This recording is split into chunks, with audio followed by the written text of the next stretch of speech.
What's up, guys? How's everybody tonight? Hope everybody's having a good evening. Hope that this stream is working out. Just wanted to talk about opening weekend of college football. I'm gonna go up there and just give you, a little fastest 10 minutes about, week one of college football. So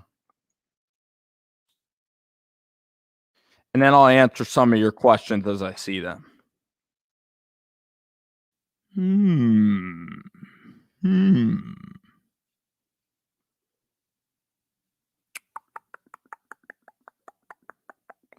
So, as we look at this, by the way, Scott Satterfield sucks. Okay. He's the worst coach in all of in all Power Five.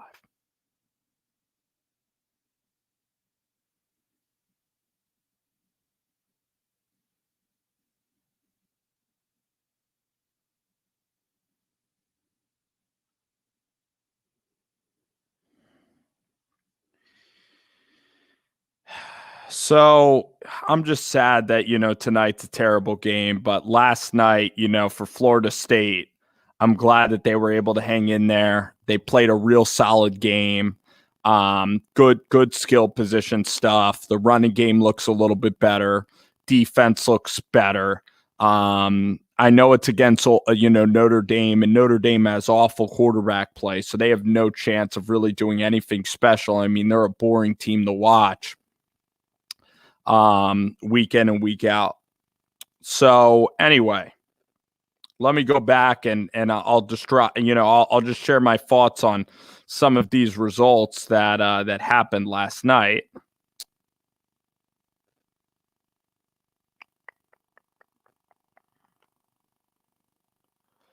What's up, Harrison? How you doing, man? Oh, I wish I went to Coastal, man. All the girls at Coastal. If I was smart enough to get into that school, I would have went to Coastal, but I'm not smart enough to get into Coastal. Um,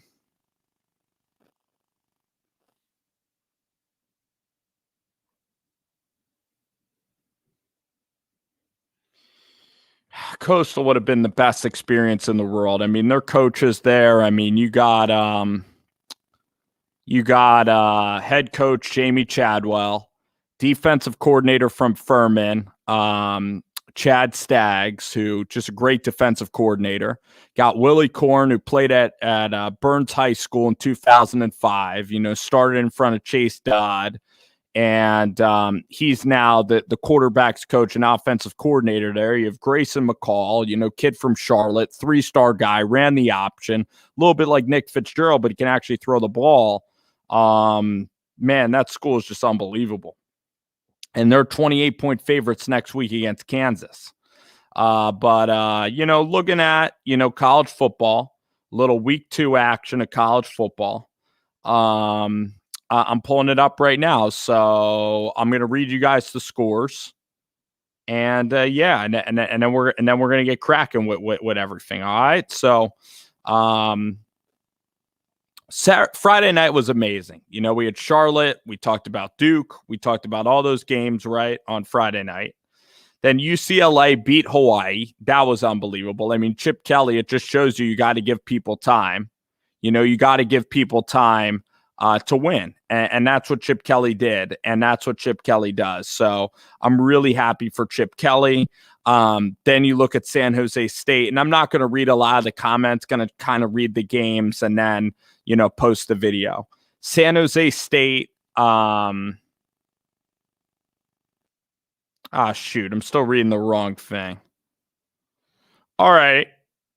Friday night, Kansas gets a win. Kansas is not going to be very good this year. Michigan State looks very, very good. I mean, this is the second year for Mel Tucker. This could really be the year because he never really got it going at Colorado. It was just a weird fit for Mel, and now he's at Michigan State, and he's taking hold of the program. The Jackrabbits get a nice win at Colorado State. Colorado State's usually a really good program, but the Jackrabbits are experienced. They played great. Saturday, you look at the games, you have Bama winning, You have Oklahoma over Tulane, and Tulane put up a good fight, but I'm not that worried about the Sooners long term. These are just survive and advance games for some programs. Iowa State's not going to be that good. They only went 16-10. UNI is a tremendous team. UNI could have won this game. Then, USC, 30-7. That does speak a little bit of volumes to maybe they're learning how to run the football. Maybe they're learning how to play defense, kind of like Ole Miss. Iowa with a 34-6 win over Indiana. Indiana, like kind of Tom Allen, he just had one good year. He's an overrated football coach. Indiana, I thought Michael Penix would be a lot better. He's just turning out to be a college football quarterback and not really an NFL guy. And it just was incredibly disappointing. And Indiana football is back to being Indiana. I get with Iowa, with their fans in the stands, they're now the favorites in the Big Ten West. There is zero doubt about it that Iowa is now the class of the Big Ten West, because Wisconsin and Penn State, both of them cannot score, and Iowa with Tyler Goodson, with Spencer Petras there, but Goodson's a tremendous running back. I really love the Hawkeyes. Jimmy Lake already in jeopardy of losing his job. What is his first season at Washington? They're not even playing Brock Heward's nephew there, who's a 5-star kid. Then, Texas beats Louisiana. Sark, what a brilliant coaching job. Texas is just a better team. That game wasn't that exciting. Kentucky's going to be a really good team. I like Kentucky over Missouri this week because of Will Levis. I think Will Levis has a potential to maybe be a first-round quarterback, maybe a second-round quarterback. He is really, really good. I'll now answer some of your questions. Listen, so Brennan, I'll definitely answer your questions about BYU. Brigham Young. Unfortunately, I just think that they got rid of the two best players and their two best people in the program. The offensive, the O-line coach leaves, and then of course, the guy. Come on, man. Jeff Grimes left and Zach Wilson left. So, Jalen Hall can throw it a little bit. He just looks a little bit smaller. I thought, Arizona, they're a train wreck right now with Jed Fish. I like Gunnar Cruz, obviously, but BYU always plays good defense. If you remember that BYU LSU game, it was 20-0 in the Superdome like 2 years ago. It's the same thing. I think the Sooners will play a lot better. I just think it's the opening game. They welcome in Tulane. They feel really bad for Tulane. Texas, got a huge win. Brandon, I think that really, I don't know if Washington's going to bounce back against Michigan. I think Michigan can end up winning that game, but it's not going to be by a lot. I think that Central Michigan looks really good. But again, I like Kentucky to beat Missouri. I think that Eli Drinkowitz is a little bit overrated, just like Scott Satterfield's probably going to end up getting fired because this is just embarrassing. This is Ole Miss. You can't even run the ball or put up points against Ole Miss. You're really in a ton of trouble. Stanford, what's his name there is, the coach David Shaw past this time, he's been there too long. It's getting stale and boring at Stanford for football. But again, that's an academic private school. They don't really care about football that much. And Kansas State beat the crap out of them. Then you have Nebraska get a nice win against Fordham. I think Nebraska can go 8-4 this year. I really do. I think Nebraska can beat Michigan. I think Nebraska can win a lot of these games. They even can beat Wisconsin. I don't know if they're going to beat Iowa or Ohio State. And that Oklahoma game is going to be very, very difficult, but they do have a chance against Oklahoma in that matchup. Arkansas is playing a lot better. Great second half. KJ Jefferson, great second half running the ball from the Razorbacks. I think Arkansas beats Texas outright. It's just a special Arkansas team. Grant Morgan's going to come back. He got ejected in that game. Then, Liberty looks like Malik Willis had a nice game through the air. Bo Nix looks really good, but again, these are cupcakes, but still Bo Nix looks a lot better. Bo Nix, this could be a special season for Bo Nix at the college level. Oh, you're talking a little bit of Brandon. You're talking a little bit of NFL lines. Yeah, we'll get to that. I know that our audience loves NFL lines. Baylor. And then, of course, I talked about Florida State. Carson Strong with a really nice game. Will Hall starting off at Southern Miss, a guy I really like. I mean, Trey Lowe didn't get it going. Listen, when you have Jake Bentley, a starting quarterback, the game's on the road. I should have factored in that USA, South Alabama, and their new stadium there, I should have factored in that they were going to win that game. And then Nevada looks really good as well. That Nevada-Kansas State game is going to be an absolute war in 2 weeks. I cannot wait for that. So, let's get to the NFL lines, guys. Let's get to week 1. Listen, I really think that the Giants, I think that this is a must-win game for the Giants week 1, all right? Because I'll tell you what, like week one, this Giants game is a must win with how tough the division's going to be. Texas. Oh my God. You're right. I mean, Vanderbilt's a complete joke. I mean, that is just abysmal. But who knows? They have no recruits there, so it's a very tough job for Clark Leah. So right now the line is at 8 for Tampa Bay. That is a very high line. It's now gone to 7. It's gone to 8. How good is Dallas's defense going to be? Because all these defenses are going to be really fresh. This game is at 51.5 for the over-under. I think the under is a really good play here on Thursday night. I might lay that under.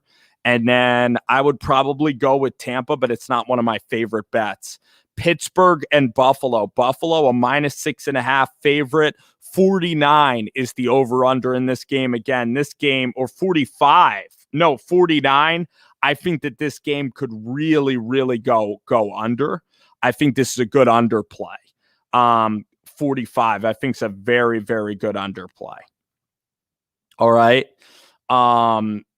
Jacksonville on the road is favored against Houston. I mean, this is a game. These two teams suck. They're going to be horrible. Houston might win this game outright. But again, it's a weird line. New York Jets and Carolina. Could the Jets pull the upset? This is going to be a really entertaining game. The Sam Darnold Bowl versus Zach Wilson. I cannot wait for this game. This is going to be a tremendous game. Basically the Sam Darnold Bowl, and the Jets are going to have a chance. I like the over in this game because 45 isn't that much. I know both defenses are fresh, but this could be a shootout. I think the Panthers defense is still terrible, and the Jets defense with all those injuries. I would definitely take the Jets here with the points. You get them like +5. I love the Jets. Chargers and Washington. You're right. I do like the Washington Redskins. I will say that. Okay. The football team, the Washington Red team, the team that wears red, the Skins of Washington. I like them to beat the Chargers here. The Chargers just have to go all the way east. Justin Herbert opening game, brand new coach. Fitzpatrick opening week in Washington, playing at 10 o'clock local time. I agree with Brandon on that Washington is a brilliant play. I like Washington in that game a lot. I also like Carolina. -3.5. I think that the Falcons can win that game by double digits. The over-under is 48 points. I definitely think that this game could go over as well. Minnesota, Cincinnati, only 48 is the over-under. This is going to be these are going to be low-scoring, boring fantasy games. Minnesota's a 3-point favorite here on the road. This is going to go down to the end of the game. It's going to be very, very tight. I might take Cincinnati with the points. San Francisco going to be getting 7.5. Try to get the 7.5 versus Detroit. The over-under is 45. I don't love this game. I don't really know what to expect from the Lions. Their defense will probably be okay. But for Jimmy Garoppolo, the Niners will win this game by around a touchdown. The Niners will probably cover in this spot. New England against Miami. The line for this game is very low at 43.5. Again, that's a good number there. That's going to be very tight. And New England, I think New England can actually win this game by a touchdown, though, if Mac Jones at home in that defense against Tua. It's just an incredibly difficult task. Denver and the Giants. Denver. A lot of money on Denver. Unbelievable. Denver now getting 3 points against the Giants. Denver Broncos. Teddy Bridgewater sucks. And, listen, if Daniel Jones cannot beat Teddy Bridgewater, oh my gosh. I mean, Dave Gettleman's going to get fired for not getting Cam Newton on this offense. I mean, the Giants' offense is so terrible. I understand that. I understand the Broncos have a great defense, but the Broncos aren't going to score any points either. The over-under for this game is 41. It should be the lowest over-under. Both of these offenses are atrocious. There's going to be no points scored. The only points that are going to be scored are on turnovers and special teams errors. So I know Denver has a tremendous defense. This is just, I don't know what to make of it. I'm really surprised that the Giants at home are not favored in this game to win. If the Giants lose this game, they're going to be last in the NFC East. This is just ridiculous. Then you have the Vegas Raiders. How come there's only one Monday night game? Like, give us two. Come on. Just because they got rid of the damn specialty, announcers, just because the announcers suck now, it's Steve Levy and it's a whole bunch of boring guys. Jeez. Nah. Cortland Sutton's a good player from SMU. You got Jerry Jeudy there. He drops a lot of passes. They'll be all right. But listen, I wanted Locke to win that battle. You got Teddy Bridgewater going into the New York Giants. Like, come on, man. Like, Teddy Bridgewater's not going to be able to move the ball. No one's going to move the ball in that game. It's going to be cold. It's a 4:00 game. Everybody's juiced up. The Giants defense is going to play unbelievable. Guys are going to get hurt week one. Just remember, the unders always pay off week one. The defenses are always their freshest. Guys get killed in the first 4 weeks, and then you start to see teams then lay lumber.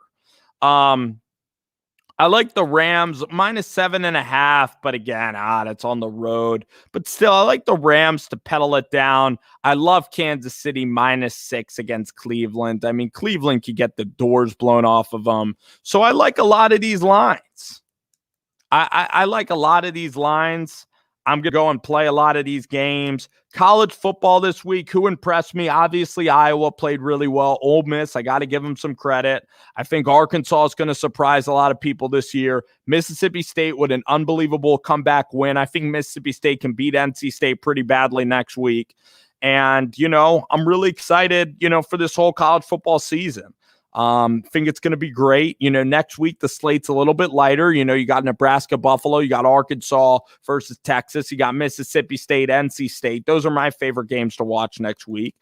South Carolina, ECU out there in Greenville. So it's going to be a lot of fun. And then, of course, we got the NFL. And then this Thursday, we got the Cowboys against the Bucs. The Bucs defense is going to play out of their minds. I love the under in that game. I think it'll be low scoring. I think the Cowboys D will actually play okay. And listen, the Bucs -8. That's a lot of points. If Dak is playing, that's a lot of points. You can have the Cowboys and feel pretty good about yourself heading into the fourth quarter. If you can get 8 points, that's a pretty decent bet there. I think the Bucs can still beat them. I did see that, man. That's awesome. Good for Mark Andrews. A guy who slipped to the 5th round because of medical concerns. He's a big-time player. He helps out Lamar Jackson so much. Oh, I'll be live. I'll be live after Arkansas Razorbacks, Texas Longhorns. I'll recap everything, and that'll be before we get cracking on Sunday. It's just good to catch up with all of y'all. It is. Good to see you guys here in the chat. Hope you guys enjoy watching the video. I like here recapping everything, talking about the upcoming week. And Brandon, what's going on, my friend? Thank you for coming in, Brendan. I appreciate you. Titans Cardinals. Ooh, I didn't talk about that yet. -3 for the Tennessee Titans. 52 is the over-under in that game. Boy, oh boy. I don't love both defenses. I kind of like Tennessee in that spot. I really do. Kyler on the road. Boy, oh boy, is that's going to be a fun matchup though. But I like Tennessee there, but I'm surprised that line isn't heavier. Buffalo -6.5. I mean, boy, oh boy, is Josh Allen going to come out there, and are the Steelers going to be able to score if Buffalo can score? That's going to be a problem. That's going to be a problem. Can Big Ben contribute on offense? That's what's going to have to happen. Alrighty, guys, it was fun. I'll see y'all soon.